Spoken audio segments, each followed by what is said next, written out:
बहुत कल्पना जल्पनार अंत घटी। दीर्घ वर्ष तले काकटपुर एनओसी मान्यता दाबी की नहीं विधानसभा जो प्रस्ताव आगत होता किंतु विगत दिन में आम देखीलु राज्य सरकार जितेबाला 35 गोटे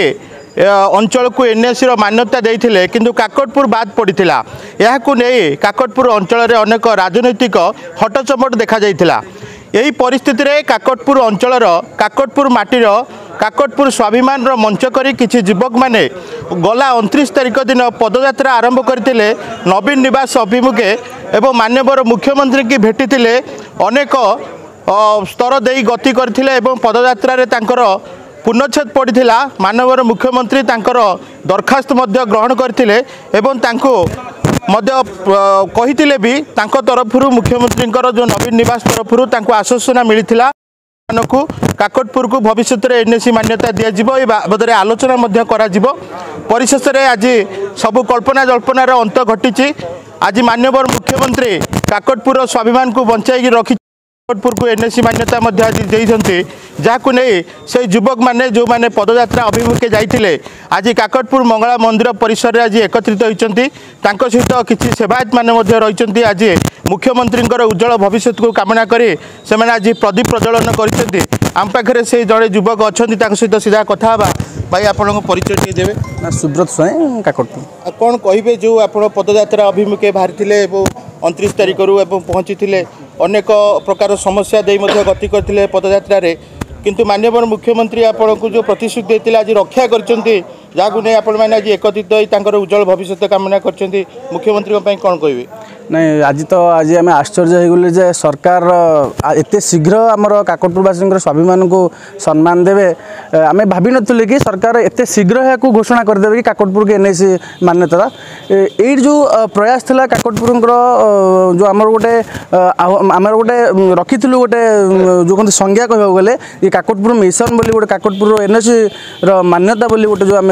जो संज्ञा रखिकी जाइलु सरकार निकट को पाखापाखि काकटपुर अंचल आम 7-8 जन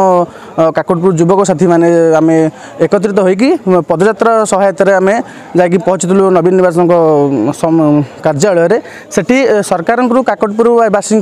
दाबी जनइलु एवं काकटपुर एनओसी मान्यता सरकार को आम अनुरोध करूँ सरकार से अनुरोध को रक्षा करवा जाए काकटपुर स्वाभिमान को रक्षा करवा जाए काकटपुर के एनओसी घोषणा कर गोटे शुणा मिलता आपण मैंने जो पहुँची आपण मान नवीन निवास साक्षात करने सहित आपणकर जो दाबीपत्र थिला से दाबीपत्र को पहुँचे आपणकर जो स्वाभिमान को रक्षा करने बणिग्र गोटे जो प्रतिष्ठित व्यक्ति अच्छा सी आपको किसी साहाय्य सहयोग करते जहाँ आम विभिन्न गणमाध्यम सूचना पाइलु से बाबद में कौन प्रतिक्रिया रखिए नाई निश्चित रूप सत्य कथा आम जितेबाला पहुँची भुवनेश्वर में आमको नुआगाँ छक पाखे पुलिस प्रशासन द्वारा अटकाई दिया सेठी आम सहायता लोड़ीलु बनिक जो सभापति अच्छा आम डायरेक्टर जो अच्छा आमर सुब्रत बाबू जो अच्छा सहायता नवीन निवास पहुँचलु से आमको नहीं जी थे आम से सेक्रेटरी थे दाबीपत्र देवार सहायता करते धन्यवाद भनिक्र जो भाई सुब्रत भाई को बहुत बहुत धन्यवाद एवं काकटपुर को एनओसी मान्यता देते आम प्रिय मुख्यमंत्री श्रीयुक्त नवीन पट्टनायक को अशेष धन्यवाद। काकटपुर माटी तरफ आज मुख्यमंत्री की विशेष धन्यवाद सुओ छुटुची आम पाखे जड़े सेवायत भाई अच्छा कौन कहे काकटपुर माँ मंगला मंदिर को नहीं अत्यंत परिचित एवं राज्यर कोण अनुकोण में माँ परिचय अच्छी भक्त मैंने आसती जो एनओसी मान्यता आज मुख्यमंत्री परिपूर्ण करछंती कौन कहे से बाबू। जय माँ मंगला ये हूँ काकटपुरवासिनी माँ मंगला पीठ जहाँ जगन्नाथ संस्कृति सहित जड़ित हुतपुत भाव जड़ित नवकल समय दईतापति मैंने आसती माँ को अध्या पढ़ापी आज काकटपुर को अवलित अवस्था देखा जाइला एनएसी अंतर्भुक्त करा जाय नथिला किंतु माननीय मुख्यमंत्री को आम धन्यवाद देवु काकटपुरवासी सेवक नियोगी एवं सेवायत संप्रदाय तरफ माँ मंगला दीर्घायु करूँ शरीर आरोग्य रखु एवं चलापथ कुसुमित हो जेहेतु से काकटपुर के एनएसी रूप घोषणा कर हुतपुत भाव सेवायत तरफ हार्दिक अभिनंदन और ज्ञापन करुँ। या कौन राजनैतिक गोष्ठी नुहति कि कौन दलगत सक्रिय कर्मी नुहति एमाने हेले से काकटपुर माटीर पुओ माने जो माने काकटपुर एनओसी मान्यता पाई पदयात्रा करथिले एवं किछि देखि नथिले सीधा सड़क नवीन निवास रे पहुँची सिटी प्रशासनिक स्तर आलोचना करथिले भागीदार होइतिले आम पाखे आउ जड़े भाई अच्छा कौन कहे भाई परिचय टे देवे ये केते खुशीर कथा माननीय मुख्यमंत्री कौन आप जनइबे कालीप्रसाद स्वाई काकटपुर यूथ मासर अभाग बहुत दिन धरिकी काकटपुर एलिजिबल है एनएससी पाइबा किंतु बहुत अपेक्षा थिले एनएससी घोषणा हो नाला যাই হোক কাকটপুর কিছু যুবক ভাই মানে যাইকি মুখ্যমন্ত্রী উদ্দেশ্যে যাইকি যে দাবিপত্র দেলে আউ গ্রহণ করে রাজ্য সরকার করেছেন বর্তমান এনএসি ঘোষণা করেছেন স্বাগতযোগ্য বহুত আমি ধন্যবাদ দেবু প্রশাসনকে ধন্যবাদ দেবু তা সাংরে কাকটপুর এনএসি হওয়া পাইকা দীর্ঘদিন ধরি যে স্বর উত্তোলন করে আসলে বিভিন্ন গোষ্ঠী অনেক স্বর উত্তোলন করে আসলে সে ধন্যবাদ দেবু যে যুবক ভাই মানে সিধাসলখ বাহারিকি ভুবনেশ্বর গলে আউ যে সোশিয়াল মিডিয়া আদি জায়গায় সে সপোর্ট কলে বা গোটে জন আন্দোলনের परिणत कले मिशन काकटपुर को धन्यवाद देवु आमर बड़ भाई समरेन्द्र दीक्षित आभागत सब जिन धन्यवाद देवु आउली भाव में माननीय मुख्यमंत्री काकटपुर माटी अनेक प्रशंसा मिली आज जो युवक अच्छा आपण मैंने निश्चित देखिपे गोटे प्रमुख भूमिका थे से पदयात्रा भाई कौन कहे सी जो संघर्ष थिला आज केते खुशी आप अनुभव कर संघर्ष में बहुत खुशी अनुभव होची काकटपुर को एनएससी मान्यता देवाई आम मानकर जो पदयात्रा थिला खाली आम मानक पदयात्रा कहले हम ना बहुत लोक संघर्ष या पछे रही 2014 मसीह आरंभ करी विभिन्न संगठन तरफ प्रतिवाद हो आसुला निकट अतीत काकटपुर निर्दिष्ट राजनीतिक दल काकटपुर बजार बंद करथिला सबूर प्रेसर थिला ता सहित पदयात्रा सबुठ अधिक इफेक्टिव थिला बोली मु भाबुची कहीं जिते पदयात्रा करी गलु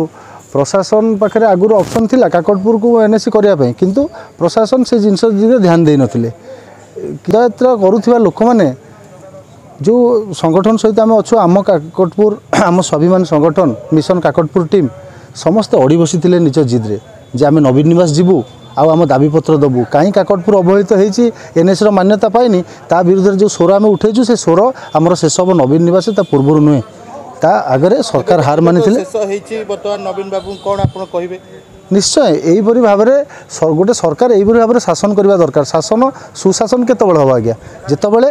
जो एरिया को एनएससी मान्यता दबार अच्छी दब जेकोसी एलिजिबिलिटी क्राइटेरिया भितर जो जो जिनस हबार अच्छी सबू जिन सठिक भाव में हम सेठी हेले सरकार प्रशंसार पात्र हम निश्चय निश्चित भाव में कहवा आज मुख्यमंत्री प्रशंसार पात्र साजिंट एटा केवल कौन निर्दिष्ट व्यक्तिवाद कथा नुहे संपूर्ण अंचल कथा ये माटीर कथा माँ मंगलांकर कथा जोठी राज्यर कोण अनुकोण भक्त मैंने प्रतिवर्ष आसती माँ को दर्शन करती एवं काकटपुर स्वाभिमान कहले 2014 मसीह ये आंदोलन चली आसला किंतु कौन ना कौन परिस्थिति